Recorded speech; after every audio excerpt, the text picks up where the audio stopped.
Have you ever noticed how the most dangerous words are often the sweetest ones? Someone praises your intelligence, your appearance, your choices, and something inside you softens. You drop your guard. You lean in. You start to trust. They don't threaten you. They don't demand anything. They simply whisper what you want to hear, and suddenly you're giving them everything: your time, your energy, your decisions, your power. Now imagine if you understood the game, if you could see flattery not as affection but as a weapon. What would change? That's where the point lies. When someone flatters you, you think they see something special in you, but here's a truth that perhaps no one has told you with this clarity. Flattery is rarely about you. It's about control. And the moment you believe those honeyed words, you've already been captured. Niccolò Machiavelli understood this 500 years ago. He wrote, "Men are so simple and so much inclined to obey immediate needs that a deceiver will never lack victims." Think about that. We are so hungry for validation, so desperate to believe we are special, that we will surrender our judgment to anyone who tells us what we want to hear. And flatterers know this. Oh, they know this intimately. You have been conditioned since childhood to seek approval, to light up when praised, to work harder for recognition. And there's nothing wrong with genuine appreciation but flattery. Flattery is appreciation's evil twin. It looks similar, sounds similar, but its purpose is completely different. Genuine appreciation sees you. Flattery uses you. Do you know why flattery works so devastatingly well? Because it bypasses your rational mind and speaks directly to your ego. Carl Jung called the ego the center of conscious identity, the part of you that says, "I am this, I am that." And the ego is fragile. It needs constant reassurance that it matters, that it's valuable, that it's worthy. Flatterers don't feed your soul, they feed your ego. And a well-fed ego is a controllable ego. Here's what most people don't realize. Every time you accept flattery without question, you're training yourself to be manipulated. You're teaching others that sweet words are the key to your compliance. And once they have that key, they can unlock any door. Need you to ignore red flags? Flattery? Need you to make an exception? Flattery. Need you to betray your own judgment? More flattery. But it gets darker. Flattery doesn't just control you in the moment, it corrupts your perception over time. When you surround yourself with flatterers, you stop receiving honest feedback. You start believing your own press. You make decisions based on an inflated sense of your abilities. Leaders fall, relationships crumble, careers implode. Not because of their weaknesses, but because flattery convinced them they had none. Machiavelli warned princes about this exact trap. He said a ruler must resist flattery at all costs because it destroys clear thinking. And here's the brutal irony. The more power you have, the more flattery you receive. The more success you achieve, the more people tell you what you want to hear, and the more isolated you become in a bubble of pleasant lies until reality comes crashing through. Think about your own life. Who tells you only good things? Who never challenges you? Who makes you feel brilliant, attractive, always right? Now ask yourself honestly, are they seeing you clearly, or are they managing you? Because that's what flattery is. Emotional management, psychological strategy, and you, my friend, might be the target without even knowing it. But before we go deeper into how flattery corrupts power and relationships, we need to understand something fundamental about human psychology. Why are we so vulnerable to it? What makes flattery so intoxicating that intelligent people fall for it again and again? The answer lies in the shadow, that part of ourselves we refuse to see.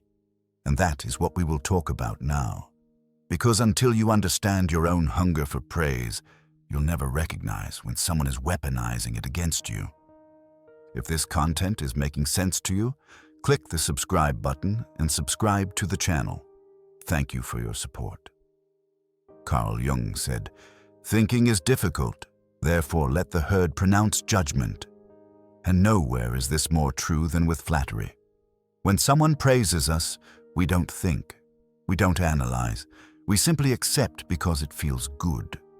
And that feeling, that warm glow of being seen as special, is the crack through which manipulation enters. Let's talk about what Jung called the shadow. The shadow is everything about ourselves we don't want to acknowledge. Our insecurities, our doubts, our fears of being ordinary, inadequate, unlovable. We push these feelings down, hide them away, pretend they don't exist. But they're always there, lurking beneath the surface, hungry for reassurance. And flatterers, they can smell your shadow like sharks smell blood in water. They know exactly what you're insecure about because you compensate for it. If you constantly mention your intelligence, they know you doubt it. If you frequently talk about your integrity, they know you worry about being seen as corrupt. If you post endlessly about your relationship, they know it's fragile. Your shadow broadcasts your vulnerabilities, and flattery is the weapon that exploits them. Here's what happens psychologically. When someone flatters you, they're not just praising you. They're offering to validate the very thing you're most desperate to believe about yourself. It's psychological bribery, and the payment they demand is your judgment, your skepticism, your ability to see them clearly. Machiavelli understood this game intimately. He wrote, "A prince ought to take counsel, but only when he wishes and not when others wish." Translation, don't let flatterers choose when to influence you. Don't become addicted to their validation, because once you are, they control the supply. They can give it or withdraw it, and you'll dance to their tune like a puppet. But there's something even more sinister happening. Flattery doesn't just make you vulnerable to the flatterer, it makes you vulnerable to yourself. Let me explain. When you internalize flattery, when you start believing you're as amazing as they say, you stop growing. You stop questioning yourself. You stop seeking truth. Because why would you? You're already perfect, right? This is what Jung called inflation. When the ego inflates beyond reality, when it starts identifying with an idealized image rather than authentic self. And inflation always precedes a fall. Because reality doesn't care about your inflated self-image. Reality has a nasty habit of exposing delusions, and when the bubble bursts, the crash is devastating. Think about every leader who fell from grace, every celebrity who imploded, every relationship that collapsed in spectacular fashion. Look closely, and you'll find flattery at the root. They surrounded themselves with yes people. They believed their own mythology. They confused admiration with truth. And when they needed real feedback, honest counsel, genuine connection, there was nothing there. Just echoes of their own ego bouncing off the walls of their isolation. But here's what makes flattery truly diabolical. It creates a prison that feels like paradise. You think these people love you, support you, believe in you. But they don't see you at all. They see a projection. They see what they can get from you, and as long as you keep giving them what they want, access, favors, decisions that benefit them, they'll keep feeding you sweet lies. Freud would say, flattery exploits the pleasure principle, our instinctive drive to seek pleasure and avoid pain. Honest feedback is painful. It forces us to confront our limitations. But flattery is pure pleasure. It soothes, comforts, elevates. So we naturally gravitate toward flatterers and away from truth-tellers. We call critics haters and flatterers supporters. We build echo chambers where everyone agrees we're amazing, and we call it positive thinking when it's actually self-deception. Machiavelli was brutal in his honesty about this. He said the only way to escape flattery is to let people know you won't be offended by truth. But here's the catch. Most people say they want honesty, but they punish it when they receive it. They get defensive, angry, hurt. So people learn quickly to flatter instead. It's safer, easier, more rewarding, and the cycle perpetuates. Now, here's a question that should disturb you. How much of your self-image is built on flattery? How much of what you believe about yourself comes from people who had an agenda? Your parents wanted a certain child. Your partner wants a certain spouse. Your friends want a certain version of you that makes them comfortable. Your employees want a boss who's easy to manage. Everyone has been flattering you into a shape that serves them. But who are you really underneath all those projections? This is what Jung called individuation, the process of becoming who you actually are, not who others need you to be. And individuation requires you to reject flattery completely. Not because it's always false. Sometimes flatterers tell partial truths, but because it's always corrupting. It always has an agenda. It always wants something from you in return. The most dangerous part? You might be flattering yourself. Your own inner voice might be lying to you, telling you what you want to hear instead of what you need to know. Self-flattery is perhaps the most insidious form because you can't escape it. You carry your own manipulator inside your head, justifying your failures, excusing your flaws, convincing you that you're the exception to every rule. And this brings us to the real question: if flattery is everywhere, from others and from yourself, how do you break free? How do you develop immunity to this psychological poison? How do you distinguish between genuine appreciation and calculated manipulation? That's what we need to explore now. Because awareness alone isn't enough. You need a practical strategy for navigating a world full of flatterers without becoming either their victim or turning into a paranoid cynic who trusts no one. And that is what we will talk about in the next part. Let me tell you something that might sting a bit. If you're constantly surrounded by flattery, it's not because you're exceptional. It's because you're useful, and the moment you stop being useful, the flattery stops too. I've seen it happen countless times. The CEO loses their position. Suddenly their phone stops ringing. The wealthy person loses their money. Watch how fast the admiration vanishes. The attractive person ages. Notice how the compliments dry up. Flattery is transactional. Always. So how do you protect yourself? How do you build immunity to this psychological manipulation? The answer begins with something Machiavelli practiced religiously: radical skepticism. Not cynicism, mind you. Cynicism assumes everyone is lying.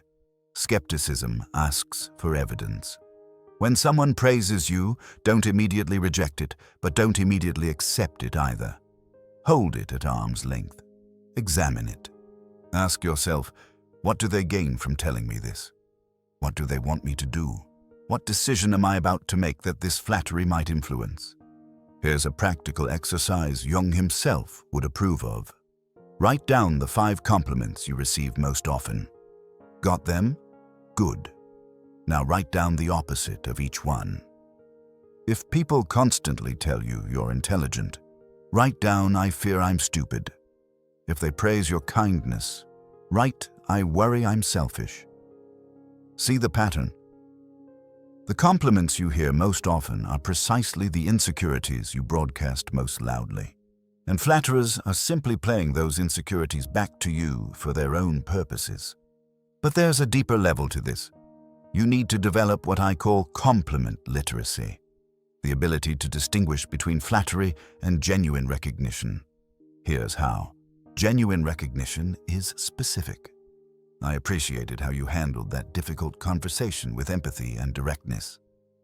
Flattery is vague. You're amazing at everything you do. Genuine recognition often includes constructive elements. Your presentation was strong, especially the opening. The middle section could be tightened. Flattery is purely positive. That was the best presentation I've ever seen. Do you see the difference? Genuine recognition doesn't need anything from you. It's given freely, without expectation. Flattery always comes with strings attached, sometimes invisible strings, but they're there. The person who constantly praises you will eventually ask for something, and when they do, they'll invoke all that praise as leverage. You're so understanding. I knew you'd help me with this. You're the most generous person I know. That's why I'm asking you for money. The flattery isn't the gift, it's the bait. Now, here's where it gets uncomfortable. You need to start testing your relationships. I know that sounds manipulative, but Machiavelli would argue it's necessary. Try saying no to a flatterer. Watch what happens. Do they accept your boundary gracefully? Or do they withdraw their affection? Do they suddenly discover flaws in you they never mentioned before? Do they switch from praising to criticizing, trying to make you feel guilty for not complying? That's your answer right there. But the hardest part isn't identifying flatterers. It's dealing with the emptiness that comes when you remove them from your life. Because here's the truth, and it's a bitter one. When you reject flattery, you'll feel diminished at first. Your ego has been feeding on sweet lies for so long that truth feels like starvation. You'll miss the constant validation. You'll miss feeling special. You'll miss the ease of being surrounded by people who never challenge you. This is what Jung called the dark night of the soul, the necessary descent into reality that precedes authentic self-knowledge. You have to let your inflated ego die. You have to face the ordinary, flawed, limited human you actually are. And that's terrifying because we've built entire identities on the flattery we've received. I'm the smart one. I'm the attractive one. I'm the successful one. But what if you're just a person, trying their best? Sometimes succeeding, often failing. Neither special nor worthless, just human. Machiavelli advised princes to seek out counselors who would tell them hard truths. But he also warned most people can't handle truth-tellers. They fire them, exile them, sometimes execute them. It's easier to kill the messenger than face the message. So ask yourself honestly, do you punish honesty in your life? When someone gives you genuine feedback, do you get defensive? Do you make excuses? Do you attack their motives? If so, you're training everyone around you to flatter you. You're building your own prison. Here's a radical practice. Actively seek criticism. I'm serious. Once a week, ask someone you trust, what's one thing I could improve? And here's the crucial part. Don't defend yourself. Don't explain. Don't justify. Just listen. Thank them. Sit with it. This is excruciating at first. Your ego will scream. It'll tell you they're wrong, they're jealous, they don't understand. Let it scream. Breathe through it. Because on the other side of that discomfort is something precious. Reality. But what about giving recognition to others? How do you appreciate people without flattering them? Simple. Be specific. Be honest. Be balanced. I noticed you stayed late to help with that project. Thank you. That's recognition. You're the most dedicated employee in the history of the company. That's flattery. See the difference? Recognition grounds itself in observable behavior. Flattery floats in exaggeration. Now, let's address the elephant in the room. What if you've built your entire leadership style, relationship dynamic, or social presence on flattery? What if you're the flatterer? Because here's the thing, people who accept flattery often give it too. It's a currency they trade in. And if that's you, understand this. Every time you flatter someone, you're teaching them to distrust you. On some level, they know you're manipulating them. They might play along because they enjoy it, but they'll never fully trust you. Never fully respect you. You'll always be the person who tells them what they want to hear, not what they need to know. Breaking the flattery habit, both receiving and giving, requires what Jung called moral courage. The courage to stand alone. The courage to be disliked. The courage to look at yourself and others with clear, unflinching eyes. And most people don't have this courage. That's why Machiavelli's warnings, written 500 years ago, are still relevant today. Human nature hasn't changed. We're still simple, still inclined to obey immediate needs, like the need to feel special. And deceivers still have plenty of victims. But here's what changes everything. When you stop seeking flattery, you stop fearing criticism. When you accept yourself fully, flaws and all, no one can manipulate you with praise or insult. You become psychologically sovereign. You make decisions based on reality, not on maintaining an inflated self-image. You surround yourself with people who challenge you, not people who coddle you. And yes, it's lonelier at first. Truth-tellers are rare, but the relationships you build on honesty are unshakable. This is the path of individuation Jung spoke about, not becoming better than others, becoming real, stripping away the false persona, the mask you wear to be accepted, standing naked before reality and saying, "This is who I am." Take it or leave it. That's freedom, that's power. That's the only immunity to flattery that actually works. In the final part, we'll explore what life looks like on the other side of this transformation. What happens when you stop playing the flattery game entirely? What do you gain? What do you lose? And why the loneliness of truth is ultimately more fulfilling than the crowd of flatterers. Because this isn't just about avoiding manipulation. It's about reclaiming your authentic self in a world that profits from your delusion. And that is what we will talk about now. When you finally reject flattery, something extraordinary happens. The noise stops. All those voices telling you how amazing you are, how special, how different, they fade away. And in that silence, you hear something you haven't heard in years. Your own voice, quiet, steady, honest. And it says, "Let's begin again. But this time, let's be real." The people who are feeding you flattery will disappear. They'll call you cold, difficult, changed. They'll say you've become arrogant for not accepting their compliments, which is hilarious considering flattery is designed to make you arrogant. But let them go, because what you lose in quantity, you gain immeasurably in quality. The few people who remain, the ones who aren't fazed by your refusal to play the game, these are your real allies. They don't need you to be perfect. They don't need you to be impressive. They just need you to be honest. And honest relationships, the ones built on mutual respect for truth rather than mutual inflation of egos, these are the relationships that sustain you through actual hardship. Your decision-making transforms. Without the fog of flattery clouding your judgment, you see situations clearly. You recognize patterns. You identify problems before they become crises. Leaders who reject flattery build stronger organizations. Partners who reject flattery build deeper intimacy. Friends who reject flattery create genuine connection, because they're all relating to reality, not to carefully maintained illusions. But here's the most profound shift. You stop needing external validation, not because you're arrogant, but because you've done the hard work of knowing yourself. You've faced your shadow. You've acknowledged your limitations. You've accepted your ordinariness. And paradoxically, that's when you become extraordinary. Not because you're special, but because you're real.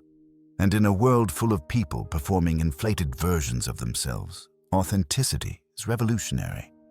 Machiavelli's warning echoes across 5 centuries. Men are so simple and so much inclined to obey immediate needs that a deceiver will never lack victims. But you don't have to be one of them. You can be the person who looks flattery in the eye and says, "Thank you, but I prefer truth." You can be the leader, partner, friend who values honesty over harmony. You can be sovereign over your own mind. This is Jung's individuation in action. This is psychological maturity. This is what freedom actually looks like. Not the freedom to do whatever you want, but the freedom from the opinions, manipulations, and agendas of others. The freedom to stand alone if necessary. The freedom to be disliked.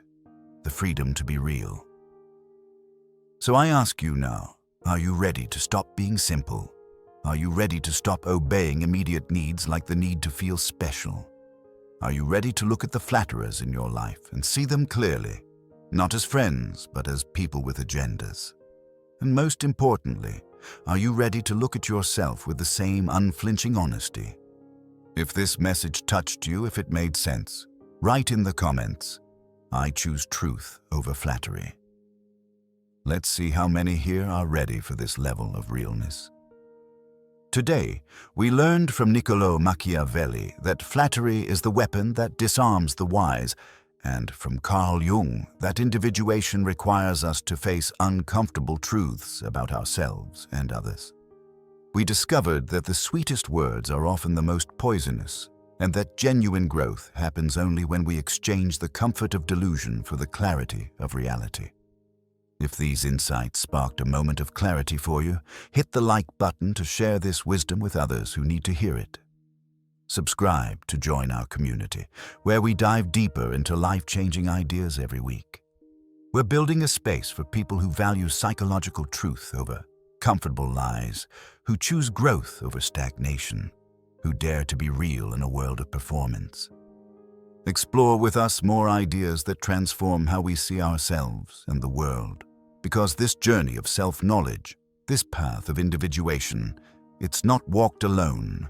We need fellow travelers who understand that the hardest battles are fought within, and the greatest victories are won not over others, but over our own illusions. Until we meet again, carry these insights forward. Look carefully at the compliments you receive. Question the praise that comes too easily. Seek the counsel of those brave enough to tell you what you need to hear, not what you want to hear. And remember Machiavelli's wisdom. In a world full of deceivers, your best defense is not suspicion of others, but honesty with yourself. May you find our talks not only educational, but also inspirational, and hopefully, ultimately, transformational. See you next time.